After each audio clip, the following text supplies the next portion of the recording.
Welcome back. Have you ever met someone who doesn't just drain your energy, but actually frustrates you? They talk like they're always right. They argue with absolute confidence. But the more you listen, the more you realize there's no logic. No depth, just ego. And the worst part, it's not that they're wrong. It's that they have no idea they're wrong. Psychology doesn't call that confidence. It calls it low cognitive ability, disguised as certainty. In today's video, we're breaking down 6 dangerous habits, subtle signs that quietly reveal a limited mind. Often mistaken for confidence. You'll see why a lack of curiosity and poor emotional control are exactly what keep people stuck. And more importantly, you'll learn how to spot these patterns before you become one of them. Watch until the end. Because signs number 2 and number 1 aren't just common. They're silently destroying the way millions of people think every day. If you really want to stand out, it starts with facing this truth. Sign 1. Overconfidence without real understanding. There's a fascinating paradox in psychology. The less people understand, the more confident they tend to feel about what they know. This is known as the Dunning-Kruger effect, where low ability is paired with high certainty. And the most important part, these individuals aren't pretending to be knowledgeable. They simply lack the awareness to recognize their own limitations. When they speak, they sound sure. When they argue, they come across as unshakable. But if you listen closely, something feels off. The reasoning doesn't hold. The depth isn't there. It's not true understanding. It's the illusion of it. In contrast, genuinely intelligent people often carry a quiet sense of doubt. They constantly question themselves, what might I be missing?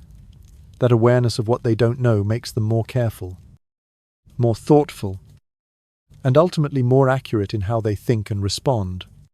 So sometimes, the clearest sign of intelligence isn't absolute confidence, it's the willingness to question your own thinking. Sign 2. Lack of curiosity and the drive to learn. If there's one trait that clearly separates a growing mind from a stagnant one, it's curiosity. Curiosity isn't just a habit, it's the engine of intelligence.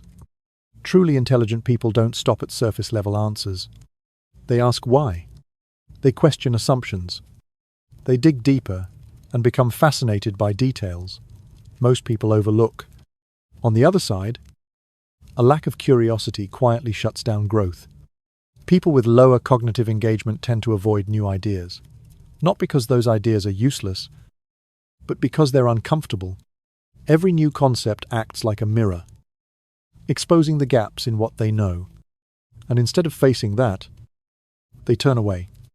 They get bored when things become complex. They reject what feels unfamiliar. And over time, something more dangerous happens. They begin to wear their ignorance like a personality trait, as if not caring is a choice rather than a limitation. At that point, learning no longer feels like an opportunity.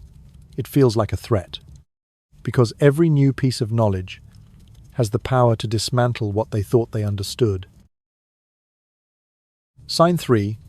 Poor emotional control. One of the clearest signs of a weak cognitive system isn't what someone knows, it's how they react. Research consistently shows that lower cognitive ability often comes with lower emotional intelligence. And when that happens, emotions stop being managed and start taking control. Instead of pausing to think, they react almost instantly. A simple comment can trigger anger. A different opinion feels like a personal attack. There's no pause, no filter, no separation between what they feel and what they do. In contrast, emotionally intelligent individuals operate very differently. They observe first. They process what's happening. They understand both the situation and their internal response, and only then do they respond. That small pause makes a massive difference. It's the line between reaction and response, between impulse and control, and ultimately, between chaos and intelligence. Sign 4. black and white thinking. Not every mind is built to handle complexity. For some people, reality has to be reduced into extremes. Something is either completely right or completely wrong. There's no grey area, no flexibility, no ability to accept that multiple truths can exist at the same time. In psychology, this is known as cognitive rigidity, when the brain can't tolerate ambiguity, rejects conflicting information, and fails to hold multiple perspectives at once. When faced with complexity, they don't analyze it, they compress it into something simple. So instead of understanding, they label. People are either good or bad. Ideas are either true or false. There's no depth, no adaptability, no growth in thinking, and in an increasingly complex world, this kind of extreme thinking doesn't help them understand reality. It traps them inside a simplified and distorted version of it. Sign 5. Constantly blaming others. There's a type of person who is always the victim in their own story. No matter what happens, the responsibility is always placed on someone else. Bad luck, or the system around them. They rarely, if ever, ask the question, what did I do to contribute to this outcome? In psychology, this is known as an external locus of control, when someone believes their life is shaped by outside forces rather than their own actions and choices. It might sound harmless, but over time, it leads to something far more damaging, a complete loss of personal control. Because if everything is someone else's fault, then there's no reason to change. They don't reflect. They don't adapt. They don't learn from their mistakes. And as a result, they repeat the same patterns over and over again. Not because they lack opportunity, but because they've refused to take responsibility for their own life. Sign 6. Inability to handle opposing opinions. There's a simple way to measure how mature someone's thinking really is, how they react when they're challenged. For people with weaker cognitive systems, disagreement is never just disagreement. It quickly feels like disrespect. A different opinion becomes a threat not to their argument, but to their ego. Instead of getting curious about why someone thinks differently, they become defensive. Not because they're certain they're right, but because they can't tolerate the possibility that they might be wrong.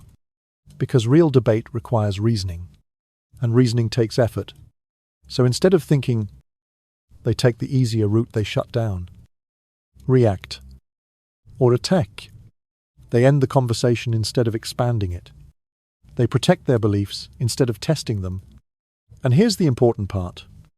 That's not confidence. That's insecurity wearing a very convincing mask. The truth is, intelligence isn't about grades or education. It's about how you think and how you deal with being wrong. Do you question your own beliefs? Are you willing to change when you realize you're wrong? Or do you double down on bad ideas just to protect your ego? Because the most dangerous part is this. The lower the awareness, the harder it is to see your own flaws. And that is what keeps people stuck.